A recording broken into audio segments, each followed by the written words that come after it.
ವಚನ ಸತ್ಯ ವಚನ ಭೂಮಿಗೆ ಬಂದ ವಚನ ವಚನ ಸತ್ಯ ವಚನ ಭೂಮಿಗೆ ಬಂದ ವಚನ ಆದಿಯಲ್ಲಿ ಇದ್ದ ವಚನ ನಮ್ಮ ನೋಡ ಬಂದ ವಚನ ವಚನ ಸತ್ಯ ವಚನ ಭೂಮಿಗೆ ಬಂದ ವಚನ.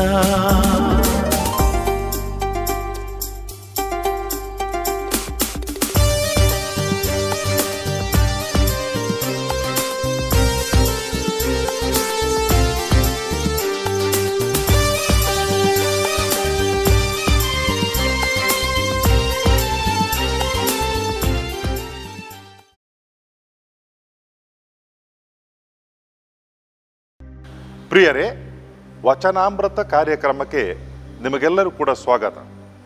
ದೇವರ ವಾಕ್ಯವನ್ನು ಆಲಿಸುತ್ತಾ ಈ ದಿನದ ಧ್ಯಾನವನ್ನು ನಾವು ಆರಂಭ ಮಾಡೋಣ. ಸಂತ ಯೋಹಾನನು ಬರೆದ ಸುವಾರ್ತೆಯಿಂದ ವಾಚನ, ಅಧ್ಯಾಯ 1. ಜಗತ್ತು ಉಂಟಾಗುವ ಮೊದಲೇ ದಿವ್ಯವಾಣಿ ಎಂಬವರಿದ್ದರು. ಆ ದಿವ್ಯವಾಣಿ ದೇವರಾಗಿದ್ದರು. ಆ ದಿವ್ಯವಾಣಿ ದೇವರೊಂದಿಗೆ ಇದ್ದರು. ಅನಾದಿಯಿಂದಲೇ ಅವರು ದೇವರೊಂದಿಗೆ ಇದ್ದರು. ದಿವ್ಯವಾಣಿಯ ಮುಖಾಂತರವೇ ಸಮಸ್ತವು ಉಂಟಾಯಿತು. ಉಂಟಾದವುಗಳಲ್ಲಿ ಯಾವುದು ಆ ದಿವ್ಯವಾಣಿಯಿಂದಲ್ಲದೆ ಆದುದಲ್ಲ. ಆ ದಿವ್ಯವಾಣಿಯಲ್ಲಿ ಸಜೀವವಿತ್ತು. ಆ ಜೀವವೇ ಮಾನವ ಜನಾಂಗದ ಜ್ಯೋತಿಯಾಗಿತ್ತು. ಆ ಜ್ಯೋತಿ ಕತ್ತಲಲ್ಲಿ ಪ್ರಕಾಶಿಸುತ್ತದೆ. ಕತ್ತಲಿಗಾದರೂ ಅದನ್ನು ನಿಗ್ರಹಿಸಲಾಗಲಿಲ್ಲ.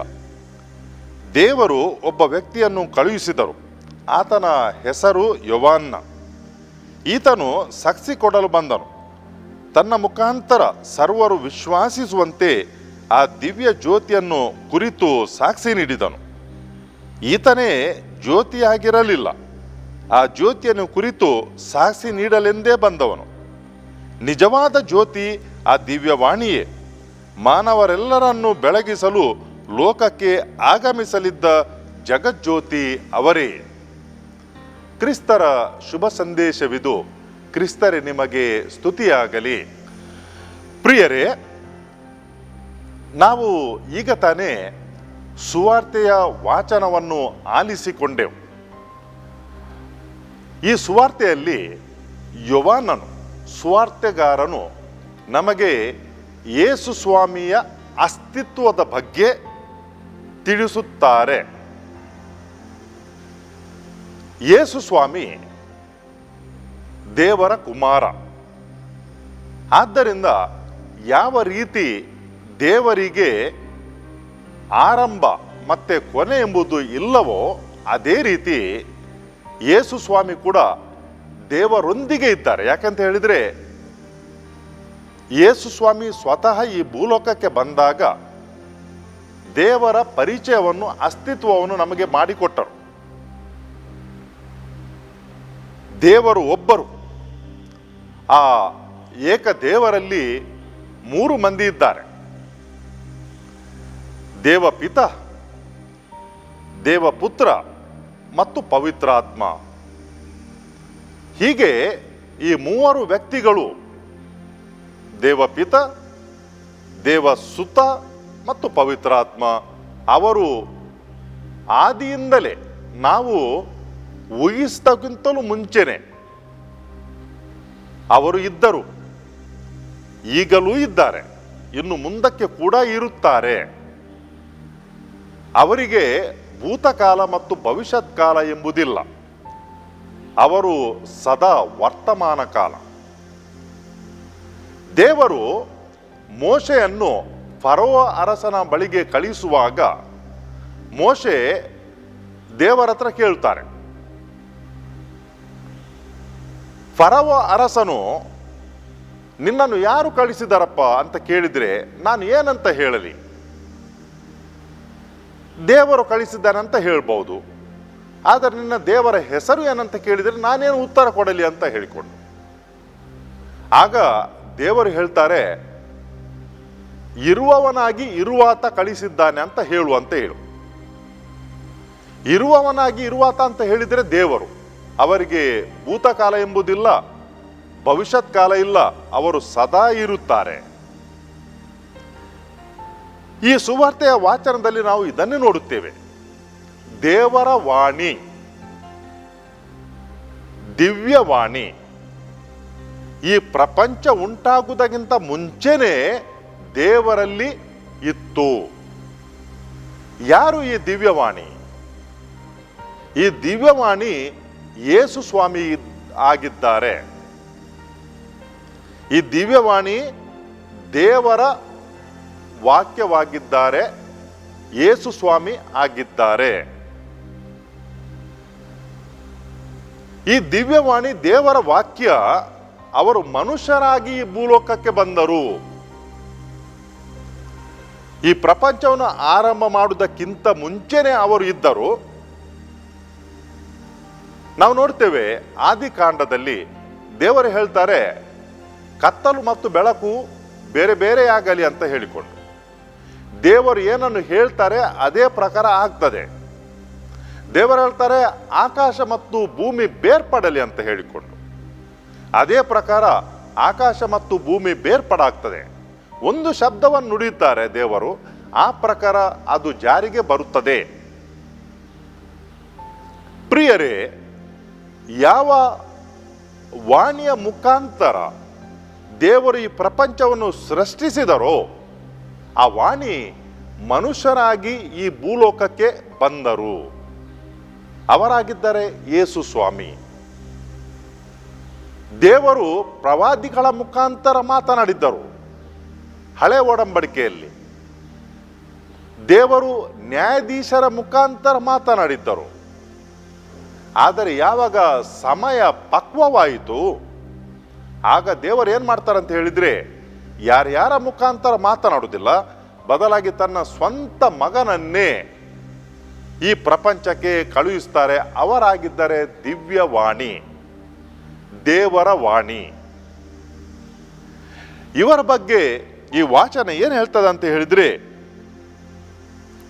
ಆ ದಿವ್ಯವಾಣಿಯಲ್ಲಿ ಸಜ್ಜೀವವಿತ್ತು, ಆ ಜೀವವೇ ಮಾನವ ಜನಾಂಗದ ಜ್ಯೋತಿಯಾಗಿತ್ತು. ಆ ದಿವ್ಯವಾಣಿ ಸಜ್ಜೀವವಾಗಿತ್ತು. ಯಾಕಂತ ಹೇಳಿದ್ರೆ ನಾವು ನೋಡುತ್ತೇವೆ, ಆದಿಗೆ ದೇವರು ಪ್ರಪಂಚವನ್ನು ಉಂಟು ಮಾಡುವಾಗ ದೇವರು ನುಡಿತಾರೆ ಮತ್ತು ಅದು ಹಾಗೆ ಆಗ್ತದೆ. ಆ ವಾಣಿ ನುಡಿ ಯೇಸು ಸ್ವಾಮಿಗೆ ಆಗಿದ್ದಾರೆ, ದೇವರ ಕುಮಾರರಾಗಿದ್ದಾರೆ. ಅದಕ್ಕಾಗಿ ಅವರಲ್ಲಿ ಜೀವ ಉಂಟು, ಅವರು ಜೀವ ಆಗಿದ್ದಾರೆ. ಯಾರೆಲ್ಲರಲ್ಲಿ ಕೂಡ ಯೇಸು ಸ್ವಾಮಿ ಇದ್ದಾರೆ ಅವರಲ್ಲಿ ಜೀವ ಉಂಟು. ಯಾಕಂತ ಹೇಳಿದ್ರೆ ಅವರು ಸಜ್ಜೀವವಾಗಿದ್ದಾರೆ. ಇವರು ಯೇಸು ಸ್ವಾಮಿ ದೇವರ ಕುಮಾರ, ಅವರು ಜೀವ ಆಗಿದ್ದಾರೆ, ಅವರು ಬೆಳಕಾಗಿದ್ದಾರೆ, ಜ್ಯೋತಿ ಆಗಿದ್ದಾರೆ. ಅದಕ್ಕಾಗಿ ದೇವರು ಮೊದಲನೇ ದಿನ ಈ ಪ್ರಪಂಚವನ್ನು ಸೃಷ್ಟಿ ಮಾಡುವಾಗ ಹೇಳಿದರು, ಕತ್ತಲು ಮತ್ತು ಬೆಳಕು ಬೇರ್ಪಡಾಗಲಿ. ಹಾಗೇನೆ ಆಯಿತು. ಕತ್ತಲು ದೂರ ಸರಿಯಿತು ಬೆಳಕಿನಿಂದ. ಎಲ್ಲಿ ಬೆಳಕುಂಟು ಪ್ರಿಯರೇ, ಅಲ್ಲಿ ಕತ್ತಲು ಇರಲಿಕ್ಕೆ ಸಾಧ್ಯನೇ ಇಲ್ಲ. ಯೇಸು ಸ್ವಾಮಿ ಈ ಪ್ರಪಂಚದ ಜ್ಯೋತಿಯಾಗಿದ್ದಾರೆ. ಯಾವ ರೀತಿ ಸೂರ್ಯನು ಉದಯಿಸುವಾಗ ಕತ್ತಲೆ ದೂರ ಸರಿಯುತ್ತದೋ, ಅದೇ ಪ್ರಕಾರ ಯೇಸು ಸ್ವಾಮಿ ಈ ಭೂಲೋಕಕ್ಕೆ ಬಂದಾಗ ಮನುಷ್ಯರಾಗಿ, ಮನುಷ್ಯರ ಅಂತಃಕರಣದಲ್ಲಿ, ಮನಸ್ಸಿನಲ್ಲಿ, ಹೃದಯದಲ್ಲಿದ್ದಂಥ ಕತ್ತಲೆ ದೂರಕ್ಕೆ ಸರಿಯುತ್ತದೆ. ಎಲ್ಲಿ ಯೇಸು ಸ್ವಾಮಿ ನೆಲೆಸುತ್ತಾರೋ ಅಲ್ಲಿ ಕತ್ತಲೆ ಇರಲಿಕ್ಕೆ ಸಾಧ್ಯನೇ ಇಲ್ಲ. ನಾವು ಅದಕ್ಕಾಗಿ ಹಾತೊರೆಯಬೇಕು, ಯೇಸು ಸ್ವಾಮಿ ನಮ್ಮಲ್ಲಿ ಇರುವ ಹಾಗೆ. ಯಾಕಂತ ಹೇಳಿದ್ರೆ ಯಾವಾಗ ಯೇಸು ಸ್ವಾಮಿ ನಮ್ಮಲ್ಲಿ ಇರುತ್ತಾರೆ ಆಗ ನಾವು ಕತ್ತಲಲ್ಲಿ ಇರುವುದಿಲ್ಲ. ಕತ್ತಲಿದ್ದಾಗ ಏನಾಗ್ತದೆ, ನಮಗೆ ಸುತ್ತಮುತ್ತಲು ಏನು ಇದೆಯೋ ಅದು ಸ್ಪಷ್ಟವಾಗಿ ಕಾಣುವುದಿಲ್ಲ. ನಾವು ತಡಕಾಡುತ್ತೇವೆ. ನಮಗೆ ದಾರಿ ಕಾಣುವುದಿಲ್ಲ, ಮನುಷ್ಯರ ಗುರುತು ಸಿಗುವುದಿಲ್ಲ. ಅದರ ಜೊತೆಗೆ ನಮ್ಮ ಹೃದಯದಲ್ಲಿ ಭಯ ಕೂಡ ಇರ್ತದೆ. ಯಾಕಂತ ಹೇಳಿದ್ರೆ ಸುತ್ತಮುತ್ತಲು ಏನಾಗ್ತದಂತ ನಮಗೆ ತಿಳಿಯುವುದಿಲ್ಲ. ಆದರೆ ಯಾವಾಗ ಬೆಳಕು ಇರ್ತದೆ ಆಗ ಏನಾಗ್ತದೆ ಅಂತ ಹೇಳಿದ್ರೆ ನಮಗೆ ಧೈರ್ಯ ಬರ್ತದೆ, ನಮಗೆಲ್ಲವೂ ಕೂಡ ಸ್ಪಷ್ಟವಾಗಿ ಕಾಣ್ತದೆ, ನಮಗೆ ಮನುಷ್ಯರ ಗುರುತು ಸಿಗುತ್ತದೆ. ಯೇಸು ಸ್ವಾಮಿ ನಮ್ಮಲ್ಲಿ ನೆಲೆಸಿದಾಗ ಹೀಗೇನೆ ಆಗ್ತದೆ ಪ್ರಿಯರೇ. ನಮ್ಮಲ್ಲಿದ್ದಂಥ ಪಾಪದ ಆ ಕತ್ತಲು ದೂರಕ್ಕೆ ಸರಿಯುತ್ತದೆ. ಅಷ್ಟು ಮಾತ್ರ ಅಲ್ಲದೆ ಯೇಸು ಸ್ವಾಮಿ ನಮಗೆ ಹೇಳಿದ್ದರು, ಈ ಅತಿ ಚಿಕ್ಕವರಲ್ಲಿ ನೀವು ಏನನ್ನು ಮಾಡುತ್ತೀರೋ, ಒಳ್ಳೆಯ ಕೆಲಸಗಳನ್ನು, ಹಸಿದವರಿಗೆ ಊಟ ನೀಡುತ್ತೀರೋ, ಬಾಯಾರಿದವರಿಗೆ ನೀರು ನೀಡುತ್ತೀರೋ, ಅಥವಾ ಬಟ್ಟೆ ಇಲ್ಲದವರಿಗೆ ಉಡುಗೆಯನ್ನು ನೀಡುತ್ತೀರೋ, ಅದನ್ನು ನೀವು ನನಗೇ ಮಾಡುತ್ತೀರಿ ಅಂತ ಹೇಳಿಕೊಂಡು. ಇದರ ಅರ್ಥ ಏನಂತ ಹೇಳಿದ್ರೆ, ಯಾವಾಗ ನಾವು ಈ ಸಮಾಜದಲ್ಲಿನ ಅತಿ ದೀನರನ್ನು ಕಂಡು ಅವರಿಗೆ ನಮ್ಮಲ್ಲಿದ್ದದನ್ನು ಹಂಚಿಕೊಂಡಾಗ ನಾವೇನ್ ಮಾಡ್ತೇವೆ ಅಂತ ಹೇಳಿದ್ರೆ ಅದು ದೇವರಿಗೆ ಕೊಟ್ಟ ದಾನ ಆಗ್ತದೆ. ದೇವರದರ ಲೆಕ್ಕವನ್ನು ಇಡುತ್ತಾರೆ. ಇದು ಯಾವಾಗ ಸಾಧ್ಯ ಆಗ್ತದೆ ಅಂತ ಹೇಳಿದ್ರೆ ಯೇಸು ಸ್ವಾಮಿ ನಮ್ಮಲ್ಲಿ ಇದ್ದಾಗ, ನಮ್ಮಲ್ಲಿ ನೆಲೆಸಿದ್ದಾಗ. ಆಗ ಏನಾಗ್ತದೆ ಅಂತ ಹೇಳಿದ್ರೆ ನಾವು ಮನುಷ್ಯರಲ್ಲಿ ದೇವರನ್ನು ಕಾಣುತ್ತೇವೆ. ನಾವು ಮನುಷ್ಯರಲ್ಲಿ ದೇವರನ್ನು ಕಾಣುತ್ತೇವೆ. ಯೇಸು ಸ್ವಾಮಿ ನಮ್ಮಲ್ಲಿ ನೆಲೆಸಿದಾಗ ನಮ್ಮಲ್ಲಿನ ಕತ್ತಲೆ, ಪಾಪದ ಕತ್ತಲೆ, ದ್ವೇಷದ ಕತ್ತಲೆ, ಮತ್ಸರದ ಕತ್ತಲೆ ಅದೆಲ್ಲ ಕೂಡ ದೂರಕ್ಕೆ ಸರಿಯುತ್ತದೆ. ಆಗ ಏನಾಗ್ತದೆ ಅಂತ ಹೇಳಿದ್ರೆ ಈ ಕೆಟ್ಟ ಗುಣಗಳು ನಮ್ಮಿಂದ ದೂರಕ್ಕೆ ಸರಿದಾಗ ನಾವು ಬೆಳಕಿನ ವ್ಯಕ್ತಿಗಳಾಗುತ್ತೇವೆ, ದೇವರ ಮಕ್ಕಳಾಗುತ್ತೇವೆ. ಎಲ್ಲರಲ್ಲಿ ಕೂಡ ದೇವರನ್ನು ಕಾಣಲಿಕ್ಕೆ ನಮಗೆ ಸಾಧ್ಯ ಆಗುತ್ತದೆ. ಅದಕ್ಕಾಗಿ ಯೇಸು ಸ್ವಾಮಿ ಅವರು ಜಗತ್ತಿನ ಜ್ಯೋತಿಯಾಗಿದ್ದಾರೆ, ಈ ಪ್ರಪಂಚದ ಬೆಳಕಾಗಿದ್ದಾರೆ. ಯೇಸು ಸ್ವಾಮಿಯ ಜೀವನದಲ್ಲಿ ನಾವು ನೋಡುತ್ತೇವೆ, ಅವರಲ್ಲಿ ಬಂದಂತ ಪ್ರತಿಯೊಬ್ಬರಿಗೆ ಕೂಡ ಒಂದು ಅಥವಾ ಇನ್ನೊಂದು ಉಪಕಾರವನ್ನು ಅವರು ಮಾಡಿದರು. ಯಾರನ್ನು ಕೂಡ ಖಾಲಿ ಕೈಯಿಂದ ವಾಪಸ್ ಕಳುಹಿಸಲಿಲ್ಲ. ಯಾಕಂತ ಹೇಳಿದ್ರೆ ಪ್ರತಿಯೊಬ್ಬರಲ್ಲಿ ಕೂಡ ಯೇಸು ಸ್ವಾಮಿ ದೇವರನ್ನು ಕಂಡರು. ಹಾಗೆ ಮಾಡಲು ಯೇಸು ಸ್ವಾಮಿ ನಮಗೆಲ್ಲರಿಗೂ ಕೂಡ ಅವರು ಕರೆ ನೀಡಿದ್ದಾರೆ. ಯೇಸು ಸ್ವಾಮಿಯ ಕಾಲದಲ್ಲಿ ಯಾರಾದರೂ ಕುಷ್ಠರೋಗಿಗಳು ಅವರು ಎಲ್ಲಿಯಾದರೂ ರಸ್ತೆಯಲ್ಲಿ ಬರಬೇಕಿದ್ರೆ ಗಂಟೆಯನ್ನು ಬಾರಿಸಬೇಕಿತ್ತು, ಜನರೆಲ್ಲರೂ ಅವರಿಂದ ದೂರಕ್ಕೆ ಓಡಿ ಹೋಗುತ್ತಿದ್ದರು. ಅಂತಹ ಕಾಲದಲ್ಲಿ ಯೇಸು ಸ್ವಾಮಿ ಆ ಕುಷ್ಠರೋಗಿಗಳನ್ನು ಮುಟ್ಟುತ್ತಾರೆ. ಅವರಲ್ಲಿದ್ದಂಥ ತಪ್ಪು ಗ್ರಹಿಕೆ, ಜನರಲ್ಲಿದ್ದಂಥ ತಪ್ಪು ಗ್ರಹಿಕೆಯ ಕತ್ತಲೆಯನ್ನು ಅವರು ದೂರಕ್ಕೆ ಮಾಡುತ್ತಾರೆ. ಕುಷ್ಠರೋಗಿಗಳನ್ನು ಮುಟ್ಟಿದರೆ ತಾವು ಕೂಡ ಪಾಪಿಗಳಾಗುತ್ತೇವೆ ಎಂಬ ಒಂದು ತಪ್ಪು ಭಾವನೆ ಅವರಲ್ಲಿತ್ತು. ಯೇಸು ಸ್ವಾಮಿ ಏನು ಮಾಡ್ತಾರೆ ಅಂತ ಹೇಳಿದ್ರೆ ಆ ಕುಷ್ಠರೋಗಿಗಳನ್ನು ಅವರು ಮುಟ್ಟುತ್ತಾರೆ, ಗುಣಪಡಿಸುತ್ತಾರೆ. ಹೀಗೆ ಜನರ ಮನಸ್ಸಿನಲ್ಲಿದ್ದಂಥ ಆ ತಪ್ಪು ಗ್ರಹಿಕೆಯನ್ನು ಅವರು ದೂರ ಮಾಡುವುದನ್ನು ನಾವು ನೋಡುತ್ತೇವೆ. ಅದಕ್ಕಾಗಿ ಅಲ್ವ ಪ್ರಿಯರೇ, ಯೇಸು ಸ್ವಾಮಿಯ ಅನುಯಾಯಿಗಳು ಏನ್ ಮಾಡ್ತಾರೆ ಅಂತ ಹೇಳಿದ್ರೆ ತಮ್ಮ ಜೀವನವನ್ನು ಮುಡಿಪಾಗಿಟ್ಟುಕೊಂಡು ಸಮಾಜದಲ್ಲಿ ಕಡೆಗಣಿಸಲ್ಪಟ್ಟ ಜನರಲ್ಲಿ ಹೋಗಿ ಅವರ ಜೊತೆ ನೆಲೆಸುತ್ತಾರೆ, ರೋಗಿಗಳನ್ನು ಮುಟ್ಟುತ್ತಾರೆ, ಸೇವೆ ಮಾಡ್ತಾರೆ, ಆರೈಕೆ ಮಾಡ್ತಾರೆ. ನಾವು ಕೆಲವು ಸರಿ ಹೇಳ್ತೇವೆ ಕುಗ್ರಾಮಗಳು ಅಂತ ಹೇಳಿಕೊಂಡು. ಅಂತ ಹೇಳಿದ್ರೆ ಆ ಹಳ್ಳಿಗಳಲ್ಲಿ ಅಥವಾ ಗ್ರಾಮಗಳಲ್ಲಿ ಬೆಳಕಿರುವುದಿಲ್ಲ, ಅಲ್ಲಿ ಸಾರಿಗೆ ವ್ಯವಸ್ಥೆ ಇರುವುದಿಲ್ಲ. ಒಂದು ರೀತಿಯಲ್ಲಿ ಆ ಊರು ಕುಗ್ರಾಮ ಅಂತ ಹೇಳಿದ್ರೆ ಎಲ್ಲ ಕೂಡ ಏನು ಲೋಪದೋಷಗಳಿವೆ, ಅದಕ್ಕೆ ಅದು ಹೆಸರುವಾಸಿಯಾಗಿದೆ. ಅಲ್ಲಿ ಬೇಕಾದಂಥ ಸವಲತ್ತುಗಳು ಇಲ್ಲ. ಜನರು ಅಲ್ಲಿ ಇರುವವರು ತುಂಬ ಕಷ್ಟಪಡುತ್ತಾರೆ. ಯಾವಾಗ ಅಂತ ಒಂದು ಊರಿಗೆ ರಸ್ತೆ ಬರ್ತದೆ ಅಥವಾ ರಸ್ತೆಯನ್ನು ಮಾಡ್ತಾರೆ, ಆಮೇಲೆ ವಿದ್ಯುತ್ ಶಕ್ತಿ ಬರ್ತದೆ, ಆಮೇಲೆ ವಿದ್ಯಾಭ್ಯಾಸ ಬರ್ತದೆ, ಆಮೇಲೆ ಆರೋಗ್ಯ ಕೇಂದ್ರಗಳು ಬರ್ತವೆ, ಆ ಹಳ್ಳಿಯಲ್ಲಿ ಅಥವಾ ಗ್ರಾಮದಲ್ಲಿ ಊರಿನಲ್ಲಿ ಬೆಳಕು ಬಂದ ಹಾಗೆ ಆಗ್ತದೆ. ಇದೇ ಪ್ರಕಾರ ಯೇಸು ಸ್ವಾಮಿಯನ್ನು ಹಿಂಬಾಲಿಸುವವರು ಅನುಯಾಯಿಗಳು ಏನು ಮಾಡ್ತಾರೆ ಅಂತ ಹೇಳಿದ್ರೆ ಎಲ್ಲಿ ಜನರು ಕತ್ತಲಲ್ಲಿ ವಾಸಿಸ್ತಾರೆ, ಕತ್ತಲು ಯಾವ ಕತ್ತಲು? ಕತ್ತಲು ಅದು ಲೌಕಿಕ ಕತ್ತಲು, ದೈಹಿಕ ಕತ್ತಲು, ಅದೇ ಪ್ರಕಾರ ಆತ್ಮದ ಕತ್ತಲು. ಅದೇನಂತ ಹೇಳಿದ್ರೆ, ಜನರು ಎಲ್ಲಿ ತಪ್ಪು ತಿಳುವಳಿಕೆಯಿಂದ ಜೀವಿಸ್ತಾರೆ, ಜನರು ಎಲ್ಲಿ ಅಜ್ಞಾನದಿಂದ ಇದ್ದಾರೆ, ಜನರು ಎಲ್ಲಿ ಈ ಪಾಪದಲ್ಲಿದ್ದಾರೆ, ಅಂಥವರ ಹತ್ರ ಹೋಗಿ ಸುವಾರ್ತೆಯನ್ನು ನೀಡುವ ಮುಖಾಂತರ, ಯೇಸು ಸ್ವಾಮಿಯ ಪರಿಚಯವನ್ನು ನೀಡುವ ಮುಖಾಂತರ ಜನರಲ್ಲಿ ಇದ್ದಂತಹ ಆ ತಪ್ಪು ನಂಬಿಕೆಗಳನ್ನು ದೂರ ಮಾಡ್ತಾರೆ, ಅಜ್ಞಾನವನ್ನು ದೂರ ಮಾಡ್ತಾರೆ. ಶಿಕ್ಷಣದ ಮುಖಾಂತರ, ಔಷಧಿಯನ್ನು ನೀಡುವ ಮುಖಾಂತರ, ಆರೈಕೆಯನ್ನು ನೀಡುವ ಮುಖಾಂತರ ಬೇಡವಾದಂಥ ಜನರನ್ನು ದೇವರ ಮಕ್ಕಳಾಗುವಂಥ ಭಾಗ್ಯವನ್ನು ನೀಡುತ್ತಾರೆ.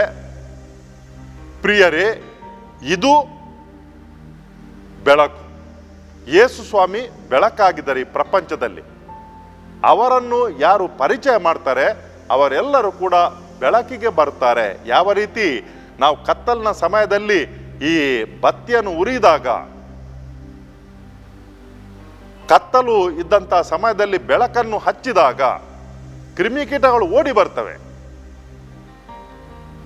ಅದಕ್ಕಾಗಿ ಏನು ಮಾಡ್ತಾರೆ ಅಂತ ಹೇಳಿದ್ರೆ, ಅದರ ಸುತ್ತಲೂ ಒಂದು ಗಾಜನ್ನು ಇಡ್ತಾರೆ. ಆ ಬಂದಂಥ ಇರುವೆಗಳಿರ್ಬೋದು, ಕೀಟಗಳಿರ್ಬೋದು, ಸಾಯಬಾರದು, ಬೆಳಕಿಗೆ ಅವುಗಳು ಆಕರ್ಷಣೆಗೊಳ್ಳುತ್ತವೆ. ಅದೇ ಪ್ರಕಾರ ಯೇಸು ಸ್ವಾಮಿ ಈ ಪ್ರಪಂಚದ ಬೆಳಕಾಗಿದ್ದಾರೆ. ಕತ್ತಲಲ್ಲಿದ್ದವರು ಅವರು ಯೇಸು ಸ್ವಾಮಿ ಹತ್ರ ಆಕರ್ಷಣೆಗೊಳ್ಳುತ್ತಾರೆ.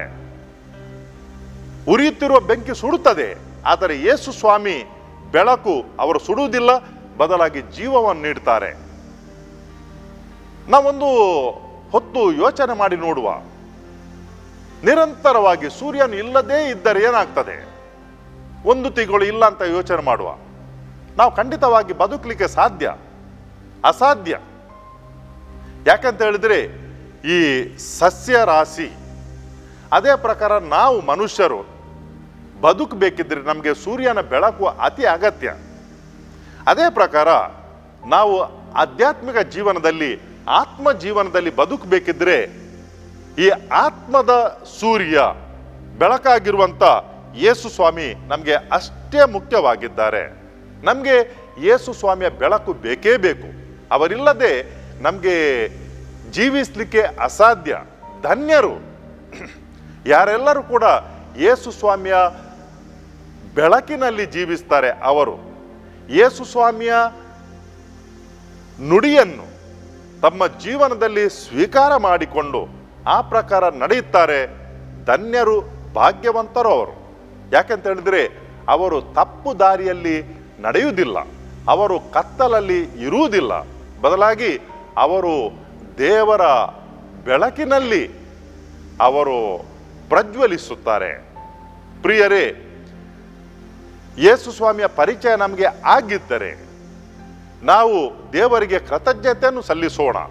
ಯಾಕೆಂತ ಹೇಳಿದ್ರೆ ನಾವು ಬೆಳಕಿನ ಜನರಾಗಿದ್ದೇವೆ, ಬೆಳಕಿನ ಮನುಷ್ಯರಾಗಿದ್ದೇವೆ.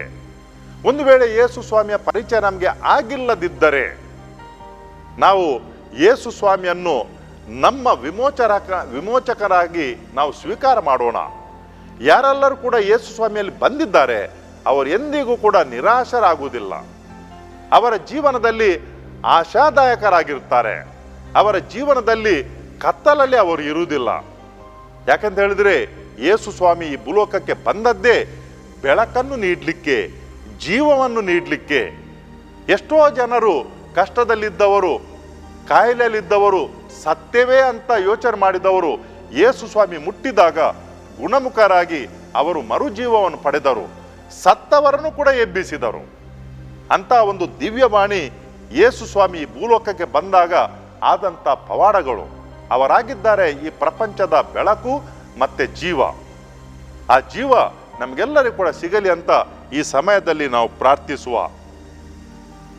ಕರ್ತರಾದ ದೇವರೇ, ನಿಮ್ಮ ಕುಮಾರ ಯೇಸು ಸ್ವಾಮಿ ಈ ಭೂಲೋಕಕ್ಕೆ ಬಂದು ನಮ್ಮನ್ನು ಪಾಪದಿಂದ ಬಿಡುಗಡೆಗೊಳಿಸಿದರು. ಅವರು ಕತ್ತಲಲ್ಲಿದ್ದ ನಮ್ಮನ್ನು ಬೆಳಕಿಗೆ ತಂದರು. ಈ ಬೆಳಕನ್ನು ನೀಡುವ ಮುಖಾಂತರ ನಮ್ಮ ಜೀವನದ ದಾರಿಯನ್ನು ತೋರಿಸಿಕೊಟ್ಟರು. ಇವತ್ತಿನ ಸುವಾರ್ತೆಯಲ್ಲಿ ನಾವು ಕೇಳಿಕೊಂಡ ಹಾಗೆ, ಆಲಿಸಿಕೊಂಡ ಹಾಗೆ, ಯೇಸು ಸ್ವಾಮಿ ನಿಮ್ಮ ಕುಮಾರ ಆದಿಯಲ್ಲಿ ಈ ಪ್ರಪಂಚವನ್ನು ಸೃಷ್ಟಿಸುವುದಕ್ಕಿಂತ ಮುಂಚೆನೆ ನಿಮ್ಮಲ್ಲಿ ಇದ್ದರು ಮತ್ತು ಅವರು ನಮಗಾಗಿ ಈ ಭೂಲೋಕಕ್ಕೆ ಮನುಷ್ಯರಾಗಿ ಬಂದರು. ಇದಕ್ಕಾಗಿ ನಾವು ನಿಮ್ಮನ್ನು ಹರಸುತ್ತೇವೆ, ಸ್ತುತಿಸುತ್ತೇವೆ. ನಮ್ಮ ನಿತ್ಯ ಜೀವನದಲ್ಲಿ ನಿಮ್ಮ ಕುಮಾರ ಯೇಸು ಸ್ವಾಮಿಯನ್ನು ನಮ್ಮ ವಿಮೋಚಕರನ್ನಾಗಿ ಸ್ವೀಕರಿಸಲು ಮತ್ತು ಅವರು ಹೇಳಿಕೊಟ್ಟಂಥ ದಾರಿಯಲ್ಲಿ ನಡೆಯಲು ಬೇಕಾದಂಥ ಆ ಒಂದು ಅನುಗ್ರಹವನ್ನು ನಮಗೆ ದಯಪಾಲಿಸಿರಿ, ಆಶೀರ್ವದಿಸಿರಿ. ಈ ಸಮಯದಲ್ಲಿ ಯಾರೆಲ್ಲರೂ ಕೂಡ ಈ ಕಾರ್ಯಕ್ರಮದಲ್ಲಿ ಪಾಲ್ಗೊಳ್ತಾ ಇದ್ದಾರೋ ಅವರೆಲ್ಲರಿಗೂ ಕೂಡ ಆರೋಗ್ಯದ ಆಶೀರ್ವಾದಗಳನ್ನು ನೀಡಿರಿ, ಮನಸ್ಸಿಗೆ ನೆಮ್ಮದಿಯನ್ನು ನೀಡಿರಿ. ಇವರೆಲ್ಲರ ಮನೆಗಳಲ್ಲಿ ಶಾಂತಿ ಮತ್ತು ನೆಮ್ಮದಿ ನೆಲೆಸಲಿ ಅಂತ ನಿಮ್ಮನ್ನು ಪ್ರಾರ್ಥಿಸುತ್ತೇವೆ. ನಿಮ್ಮ ಪುತ್ರ ಯೇಸು ಕ್ರಿಸ್ತರ ಮುಖಾಂತರ, ಆಮೇನ್.